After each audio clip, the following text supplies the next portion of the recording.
Big Boss season 9 தொடங்கினதுல இருந்து பல விமர்சனங்கள் வந்துட்டு தான் இருக்கு. இப்படி இருக்க நிலையில ஒரு டாஸ்க்ல அரோரா ஆபாசமான ஒரு சிம்பிளை காட்டினாங்க அப்படின்னு சொல்லி பார்வதி அண்ட் திவாகர் அரோரா கிட்ட சண்டை போட்டிருக்காங்க. அது இப்ப மிகப்பெரிய சர்ச்சையா பேசும் பொருளா இருக்கு. அதுக்கு இப்ப ஜாக்லின் ரியாக்ட் பண்ணியிருக்காங்க.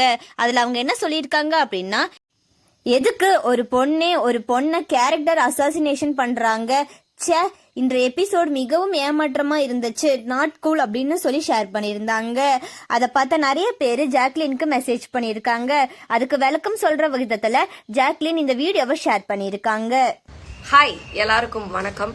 ஸோ நேற்று நான் ஒரு ஸ்டோரி போட்டிருந்தேன்.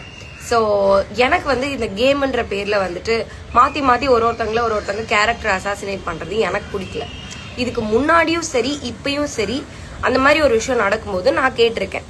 ஸோ இப்போ என்ன பிரச்சனைனா, ஒரு சிலர் என்ன பண்றாங்கன்னா, நீங்க இதுக்கு கேட்டீங்கல்ல, அப்போ ஒருத்தவங்க அவங்கள அடிச்சாங்களா அதுக்கு ஏன் கேட்கல, அவங்க இது பண்ணாங்களா அதுக்கு ஏன் கேட்கல அப்படின்னு நிறைய பேர் கேட்குறீங்க. எனக்கு ஒரு விஷயம் பாதரிங்கா இருக்கு, அதுக்கு நான் வாய்ஸ் அவுட் பண்றேன். அது நீங்க ஏத்துக்காதது கூட எனக்கு ஓகே தான், ஏன்னா எல்லாரோட ஒப்பீனியனும் ஒரே மாதிரி இருக்காது.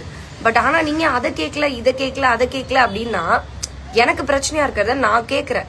ஸோ உங்களுக்கு இதெல்லாம் பாதரிங்கா இருக்குன்னா அதுக்கு நீங்க வாய்ஸ் அவுட் பண்ணுங்க. ஒருத்தங்களே எல்லா பிரச்சனைக்கும் கேட்கணும்னு ஏன் நினைக்கிறீங்க? அதுவும் ஒருத்தவங்க ஒரு விஷயத்த கேட்கும் போது அப்ப நீங்க இதுக்கு கேட்கல அப்படின்னு ஏன் சொல்றீங்க? எனக்கு இது பிரச்சனையா இருக்கு, நான் கேட்கிறேன். நிறைய பேர் அரோராக்கு சப்போர்ட் பண்ணி பேசிட்டு வராங்க. இப்படி இருக்க நிலையில ஷிவின் கூட அரோராக்கு சப்போர்ட் பண்ணி நேற்று ஒரு போஸ்டர் கூட ஷேர் பண்ணியிருந்தாங்க. இப்ப ஜாக்லின் இதை ஷேர் பண்ணியிருக்காங்க. அரோராக்கு தான் நிறைய பேர் சப்போர்ட்டிவா ஆதரவு தெரிவிச்சிட்டு வராங்க. உங்களோட கருத்துக்களை கமெண்ட்ல சொல்லுங்க. அண்ட் இந்த மாதிரியான அப்டேட்ஸ்க்கு நம்மளோட சேனலை சப்ஸ்கிரைப் பண்ணிக்கோங்க.